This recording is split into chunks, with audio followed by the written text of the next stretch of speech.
सुप्रभात दिव्य जननी अपार कृपारू आज दिन टी समस्तर मंगलमय हेउ। परिवार गोटे सुंदर मोतीर माल जदि कौन कारण से गोटे मात्र मोती हजि जाए तेबे यार सुंदरता नष्ट हो जाए।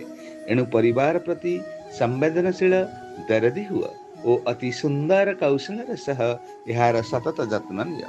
ताहाले दुनिया को तुम्हें तुम पाखरे पाइब, नचेत सबु हराई एकुटिया निसहाय हेबा छड़ा आउ कौन अछि। नारी को छुईबा एक साधन अटे, से लोक ही महामूर्ख अटे जी नारीर शरीर को छुई भावे जे मु नारी को छुई पारिबी। एमिति जड़े बलात्कारी भी छुई थाए, यह छुईबा कहुए ना।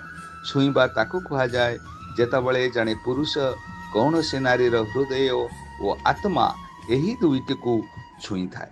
आ संसार सबुठारु बड़ दुख समस्त को निजर करने को चाहिए किंतु निजर कहीं हेबे नहीं। आउ समस्त को हृदय बिकिबा को चाहिए किंतु केही तुमको बुझी पारिबे नहीं। यह दुनियार सबुठारु बड़ दुख अटे।